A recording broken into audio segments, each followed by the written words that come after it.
ಬನ್ನಿ, ಬಹಳ ರುಚಿಕರವಾದ ಜೀರಾ ಮಂಡಕ್ಕಿ ತಯಾರಿ ಮಾಡೋಣ. ಇದಕ್ಕೆ ಬೇಕಾಗಿರೋದು 1 ಟೇಬಲ್ ಸ್ಪೂನ್ ಧನಿಯಾ, 1 ಟೇಬಲ್ ಸ್ಪೂನ್ ಜೀರಿಗೆ, ಸಾಕಷ್ಟು ನಿಮಗೆ ಎಷ್ಟು ಖಾರ ಬೇಕೋ ಅಷ್ಟು ಅಚ್ಚ ಖಾರದ ಪುಡಿ, ಉಪ್ಪು, ಇಂಗು, ಸಿಹಿಗೆ ಪೌಡರ್ಡ್ ಜಾಗರಿ ಅಥವಾ ಶುಗರ್.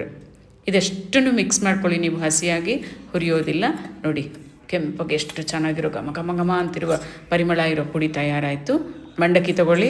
ಮಂಡಕ್ಕಿ ಏನಾದರೂ ಮೆತ್ತಗಿತು ಅಂತ ಹೇಳಿದ್ರೆ ಒಲೆ ಮೇಲೆ ಬಾಣಲಿ ಹಾಕ್ಕೊಂಡು ಸ್ವಲ್ಪ ಬಿಸಿ ಮಾಡ್ಕೊಳ್ಳಿ. ಗರಿ ಗರಿ ಆಗುತ್ತೆ. ಗರಿ ಆದ ಮಂಡಕ್ಕಿಗೆ ನೀವು ಎಣ್ಣೆ ಹಾಕ್ಕೊಳ್ಬೇಕು. ಕೊಬ್ಬರಿ ಎಣ್ಣೆ ಆದರೂ ಹಾಕ್ಕೊಳ್ಳಿ, ಶೇಂಗಾ ಎಣ್ಣೆ ಆದರೂ ಹಾಕ್ಕೊಳ್ಳಿ. ಘಮ ಘಮ ಪರಿಮಳ ಇರುತ್ತೆ. ಇದಕ್ಕೆ ತಯಾರಿಸಿಟ್ಟಿರುವಂತಹ ಖಾರದ ಪುಡಿ ಹಾಕ್ಕೊಳ್ಳೋದು. ಖಾರದ ಪುಡಿ 1-2 ಸ್ಪೂನ್ ನಿಮಗೆ ಎಷ್ಟು ಖಾರ ಬೇಕೋ ಅಷ್ಟು ಹಾಕ್ಕೊಳ್ಳಿ. ಅದನ್ನು ಚೆನ್ನಾಗಿ ಮಿಕ್ಸ್ ಮಾಡಿ ಸರಿಯಾಗಿ ಎಲ್ಲ ಮಂಡಕ್ಕಿಗೂ ಅದು ಹತ್ಕೊಳ್ಳೋ ಥರ.